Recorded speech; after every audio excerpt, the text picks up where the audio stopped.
J-E-L-L-O. The Jell-O program, starring Jack Benny, with Mary Livingston, Phil Harris, Dennis Day, and yours truly, Don Wilson. The orchestra opens the program with I Must Have One Kiss, Kiss, Kiss.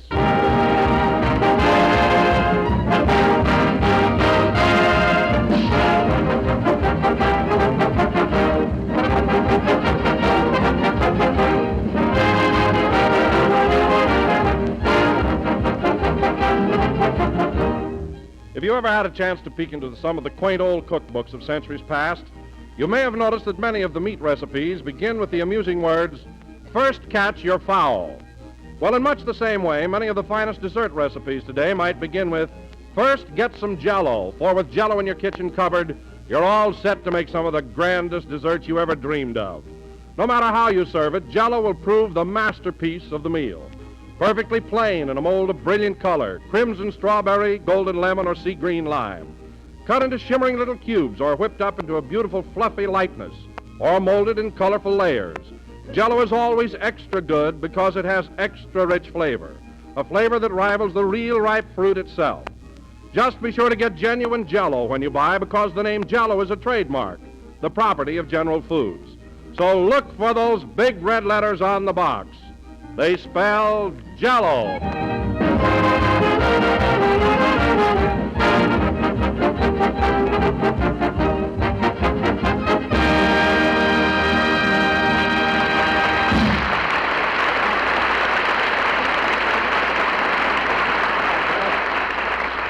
That was I Must Have One More Kiss, Kiss, Kiss, played by the orchestra. And now, ladies and gentlemen, once again we bring you our master of ceremonies, that genial host of Beverly Hills, whose Thanksgiving party last Thursday will never be forgotten. I'll never forget it. Quiet, Mary. A man who spared no expense to ensure the success of this delightful occasion. Mary, please. A man whose social gatherings have made him the talk of the film colony. Thank you, Don. A host at whose dinners the second cup of coffee is always free, Jack Benny.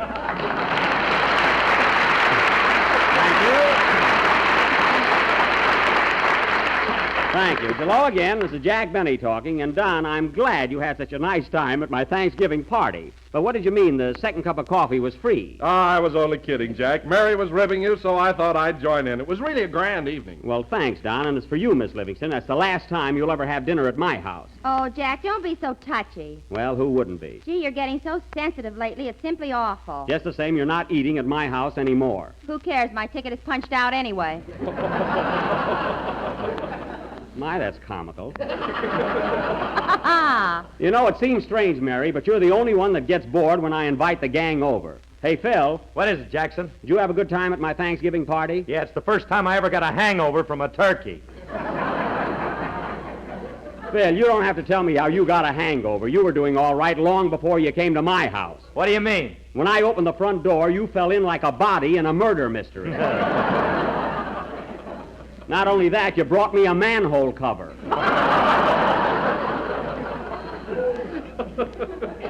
So don't blame it on the turkey, eh, Don? You're right, Jack. Personally, I thought the turkey had a delicious flavor, although it was a little tough.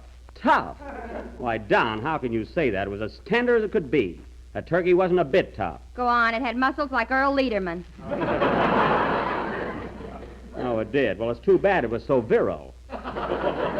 Next time, I'll get a turkey that walks around with his wing on his hip.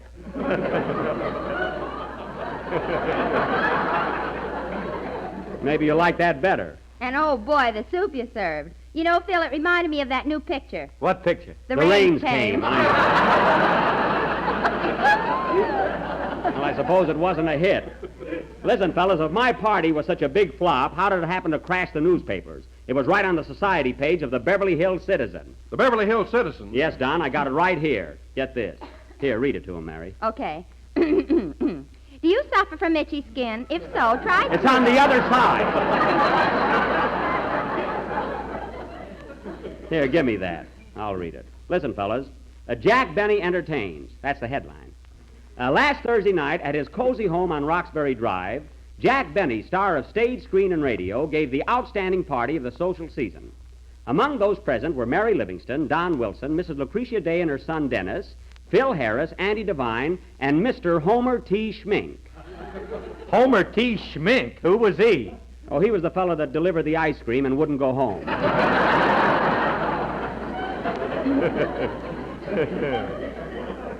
Go ahead, Mary. You're reading it. Oh, yes. Among those unable to attend this scintillating event were Clark Gable and Carol Lombard, Here they come, folks. Robert Taylor and Barbara Stanwyck, Tyrone Power and Annabella, the Fred McMurrays, and Mrs. Homer T. Schmink.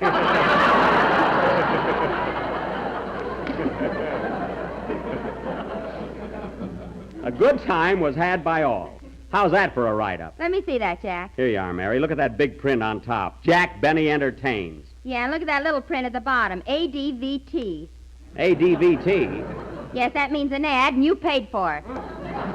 It means nothing of the kind. Now, wait a minute, Jackson. ADVT means a paid ad in any newspaper in the country. Not in this case, Phil. Then what does it mean? ADVT means a dinner vit turkey.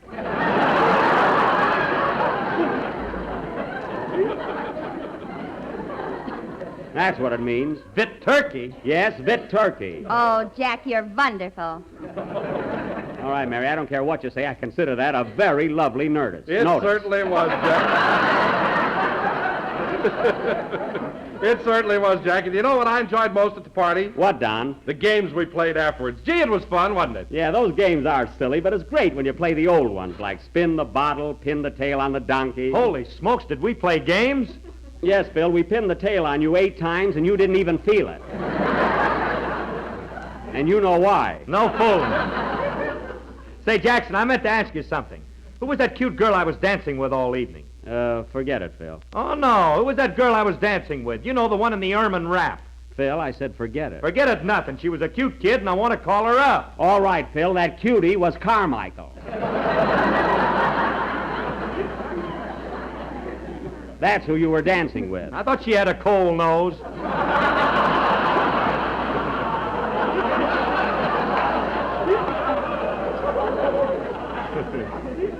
You and Carmy were certainly the life of the party. Oh, hello, Dennis. Hello, Mr. Benny. Gee, I had a good time at your house Thursday night. The dinner was swell. Well, I'm glad you liked it, Dennis. And incidentally, you're still new on the program, and I don't want to be bossy or anything, but, you know, we never chew gum during a broadcast. So please throw it away. I'm not chewing gum. Now, Dennis. This is a piece of turkey from your Thanksgiving party.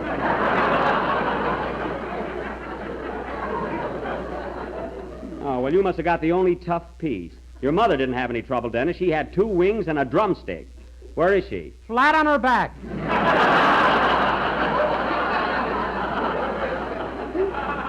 Why, Dennis, you mean your mother's ill? There you are. The turkey got her. Phil, it couldn't have been the turkey. Or maybe it was the dressing. Don, it wasn't the turkey and it wasn't the dressing. Couldn't have been the butter. We didn't have any. Listen, Mary, you don't need butter when you have gravy. You can put gravy on the bread. Supposing you don't like gravy. Then stay home, for heaven's sake.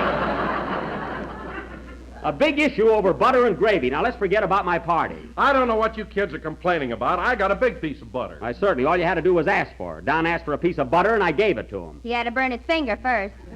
Well, then what's the argument? Butter is very good on a burn. I suppose it's no good on bread. All right!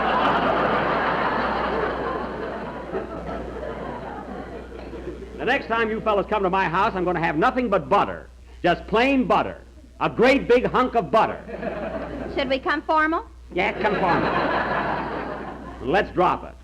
Now, Dennis. Yes, please? Let's have your song, please, before I lose my temper, please. You and your please. You wouldn't talk like that if my mother was here. No, I wouldn't, eh? Listen, Dennis, I'll meet your mother any time, any place, any weight. And that goes for your father, too. If you can lick Mother, you got a cinch with Pa. I wouldn't be surprised. Now go ahead with your song. Shall we come formal?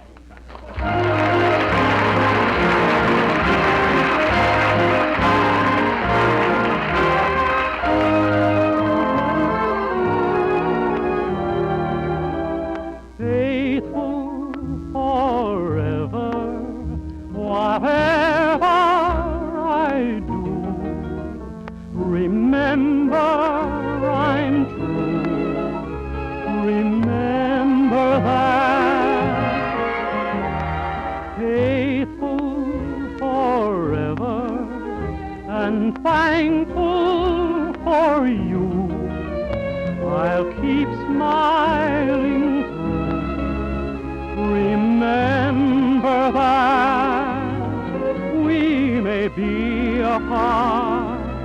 now and then. But I'll hold you in my heart till you're in my arms again. Faithful forever, I promise to be. So always have faith in me. For our love was fated, you were created just for me. And so if ever we're separated, I will be faithful forever. I promise to be. So always have faith in me.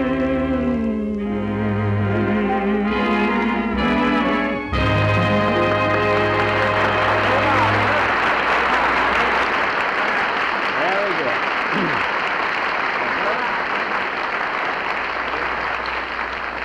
That was Faithful Forever, sung by Dennis Day and accompanied by the orchestra, who were still playing I Must Have One More Kiss, Kiss, Kiss.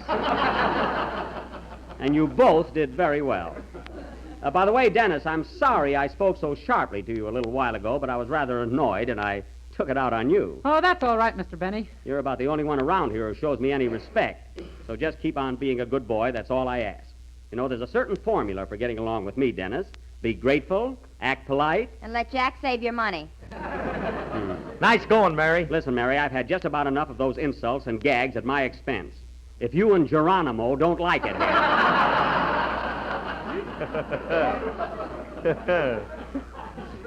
why don't you go out and get your own program? We've been thinking about that. Oh, you have? Sure, there are plenty of jobs for a guy like me. Oh, there are. Well, Phil, let me ask you something.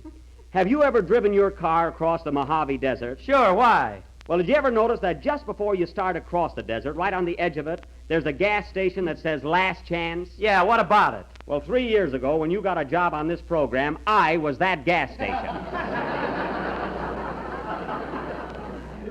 Just remember that. What are you talking about? 3 years ago, my band was the hottest thing in town. Sure it was the hottest thing in town. You were working in a barbecue pit.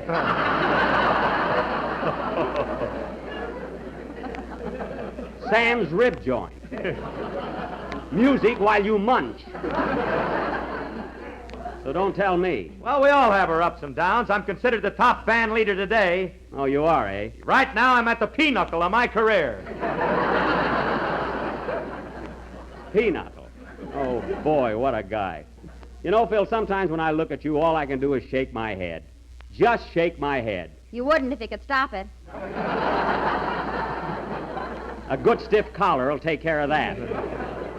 And you, Miss Livingston, what I said about Mr. Harris goes for you, too. You're very lucky to be here. Is that so? Yes, that's so. You were on this program 2 years before you realized I wasn't a floor walker. And take that pencil out of your hair.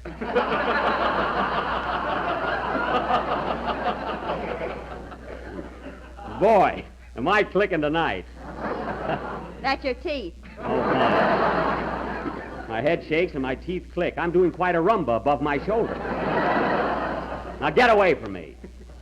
Oh, my goodness, Jack, but you're sure cracking the whip tonight. Quiet, Wilson. I'll give you just 2 seconds to say something about Jell-O. Yes, sir.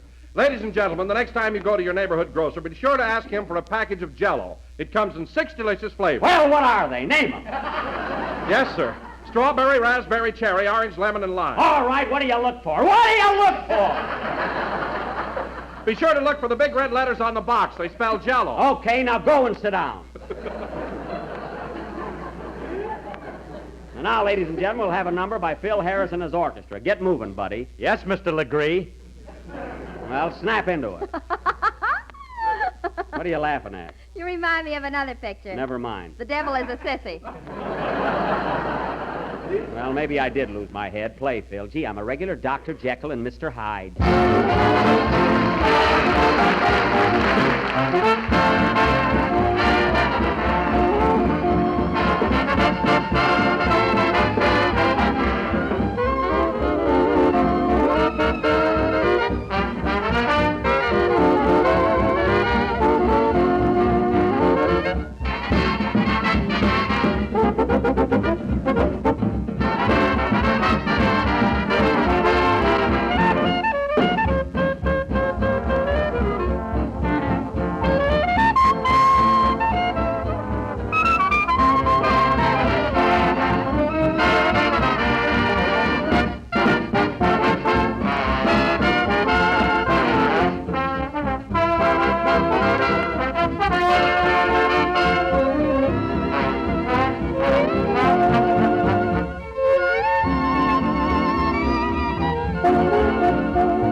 That was East of the Border, played by Phil Harris and his orchestra.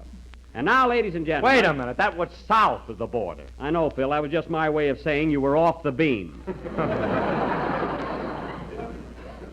And now, ladies and Now, gentlemen... hold on, Jack. Perhaps it's none of my business, and I don't want to try to run things around here, but don't you think you ought to calm down a little? Well, Don't let everything get your goat. I guess you're right, Don. Maybe I did fly off the handle tonight, but I'm not going to let it happen again. The next party I give, I won't invite anybody, and there won't be any complaints.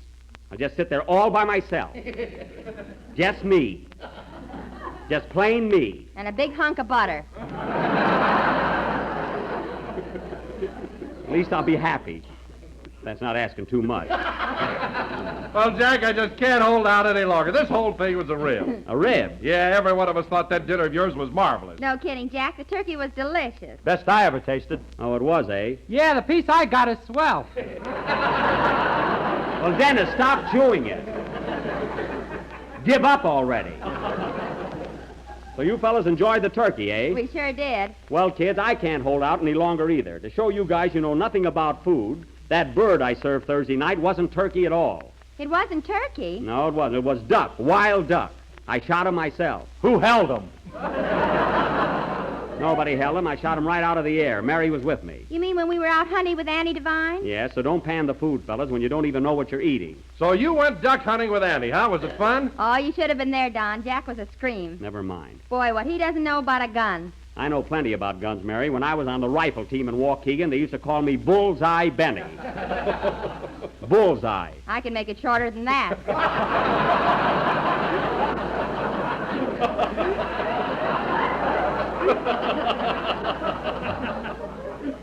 All right, forget it.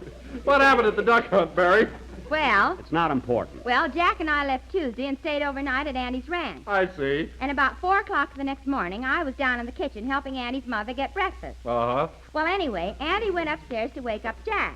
And pretty soon we heard him hollering, "Hey, Buck, it's 4 o'clock." Hey, Buck, it's 4 o'clock. Come on, we gotta get going. Hello again. Oh, hello, Andy. What's the matter? Well, if you want to shoot any ducks, we better get started. Okay, Andy. I'll be dressed in a minute. Oh, boy, I'm tired. Gee, Buck, you sure look funny in that nightgown. What's wrong with my nightgown? You look like a bride with that long train. That's not a train. My zipper got caught in the sheet.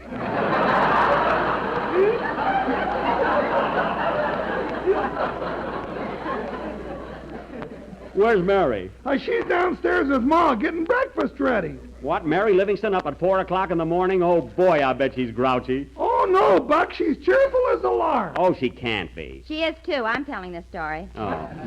Well, anyway, Don, Andy came downstairs and Jack went over to the bunkhouse to wake up Rochester. Oh, was Rochester with you? Yeah, Jack thought he'd make a good retriever. So Jack went over to get Rochester, and he had an awful time waking him up. You could hear him yelling at the top of his voice. Rochester. Hey, Rochester. Come on, Rochester. Rochester, we got to get going.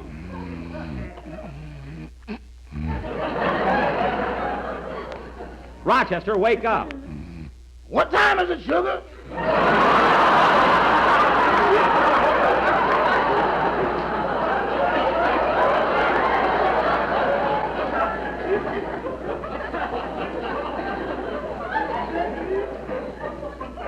It's 4 o'clock and it's me. Now get up. Can't I sleep a little longer? No, you can't. The ducks are waiting for us. Boss, anything that waits for me at 4 o'clock in the morning better pull up a chair and relax. Don't be silly, Rochester. How can a duck pull up a chair? Sit down, boss, and we'll discuss it. Never mind. Now, you get up out of that bed and make it snappy. Come on. It's dark outside. Now, quit stalling. I'll give you just 3 to get up. 1, 2, 3. Rochester, if you don't get up right away, you're going to miss breakfast. I'm going to score on lunch, too.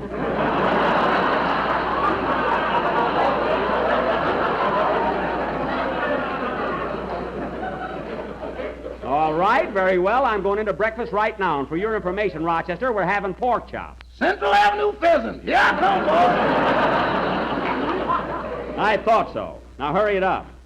Well, Don, it was about 5 o'clock when we finished breakfast, and then we started out for the duck pond. But, Mary, you're not allowed to shoot ducks that early in the morning, are you? No, Don, we had to wait about an hour, but you could hear them all over the place. There were hundreds of them. Oh, boy, get a load of those ducks. Give me my gun, Rochester. There's a baby I got my eye on. Here you are, boss. Hey, wait a minute, Buck. You can't shoot any ducks till 7 o'clock. Oh, yes, darn it. Why don't you take a shot at that tree just for practice? Practice? Don't worry about me, Mary. I've handled a gun before. Yeah, but it had a cork on the end of it. I mean a shotgun. Say, Buck, I meant to tell you that gun I'll let you have has got a powerful kick when it goes off. Better be careful. Oh! I will, Andy. You're worse than Mary. I got a gun at home just like this, a 12 millimeter. Millimeter? You mean gauge. Well, whatever it is, I got one. I know how to handle it. Just the same, you ought to try it out. Okay, I'll show you kids some fancy shooting. See that orange hanging on that tree over there? Watch me knock it off. That's the sun. It just came up. Well, I'll show you something else. Here's a real trick. Hey, Rochester, put this tin can on your head and hold still. Now, wait a minute, boss. Come on, Rochester, put this can on your head and I'll shoot it off. Don't be scared. That's fine. The sun isn't orange and he tells me not to be scared. Rochester, it's a very simple trick. I saw a man do it in vaudeville. Well, vaudeville's dead and I ain't gonna tell it to move over. Oh, boy, what a baby. Didn't you ever hear the story about William Tell? He shot an apple off his son's head. Well, get him. I'll wait. All right, if you don't want to play, don't play. I never saw a guy worry so much.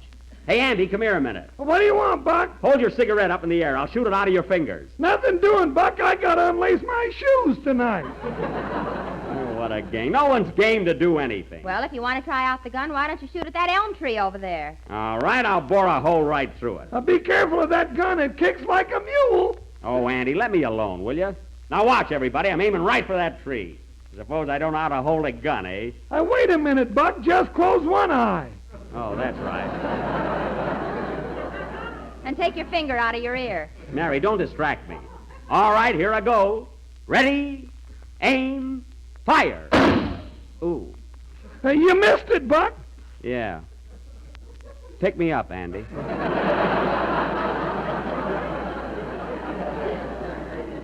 You were right about that gun.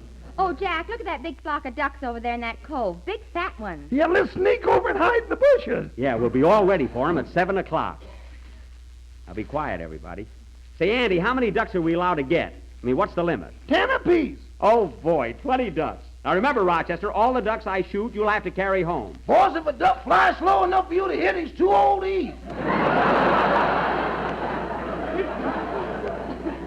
Don't worry, you just swim out and get them every time I hit them. Here we are now. Oh, Jack, look at that cute little duck in the water, and it's sound asleep. Yeah, I'll wake that baby up in a few minutes. No, you won't. Look what he's got around his neck. What? An alarm clock, and it's set for 7:15. Oh, don't be silly. Gee, I wish it was time already. I can hardly wait till I start blasting away at them. Take it easy, Buck. I will, Andy, but, gee, I'm kind of anxious to get... Oh, darn it. Buck, I told you not to shoot before 7 o'clock. I didn't shoot, Andy. I dropped my gun and went off by accident. What's that? You got a duck, boss. Here it is. Oh, boy, and I wasn't even aiming at him. Only 9 to go, kids. Wow, this is fun. What a duck. Gee, it's a beauty, isn't it, Jack? Yeah, it is pretty. Gee, Look at those eyes. yeah. Look at those eyes. Gosh, I didn't know ducks had blue eyes. And look at that sad face. Ain't it sad looking? Gee, I didn't mean to kill What's the matter, Buck? Nothing, Andy. You look at that poor little duck. Gosh, I don't see how people can kill a little thing like that. Oh, it wasn't your fault, Jack. I know it wasn't Mary, but gosh, blue eyes. And just think, a minute ago it was alive, flying through the air, happy and gay. It didn't know it was going to die. Oh, I don't know why I came out here. Oh, Buck, it was just an accident. You'll get over it. I won't get over it. You're not to blame, Jack. I am, too. I'm a murderer. That's what I am. A murderer. Killer Benny. Come on, Mary, let's go home. Rochester, you stay here with Mr. Devine. Not me, boss. I can't stand it. I'm going home with you.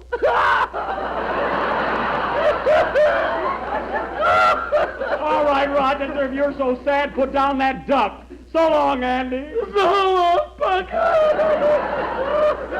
So long. So you...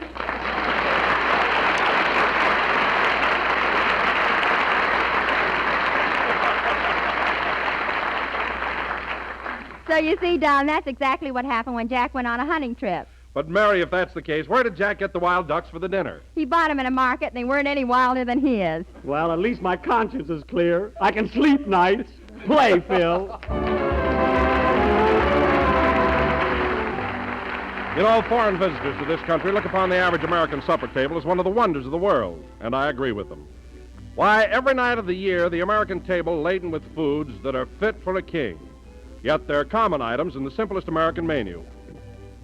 Such delicacies, for example, as Jell-O chocolate pudding, a rich, marvelously smooth dessert that's cramped. It has a full, satisfying flavor like the old-fashioned pudding your mother used to make. But Jell-O chocolate pudding is quick and easy. You can serve it in any number of tempting ways, dressed up with whipped cream, chopped nuts, or maraschino cherries. You can make a swell chocolate pie filling with it, or use it for a satin-smooth chocolate sauce. And there's Jell-O butterscotch pudding with its warm, mellow, golden taste. And a Jell-O vanilla pudding, delicate and creamy and extra luscious with fruits or nuts folded in. They're all swell to eat. They're all easy to make. So get Jell-O puddings tomorrow. Chocolate, butterscotch, and vanilla. And you'll know why all America is raving about these new desserts. We're a little late, so good night, folks.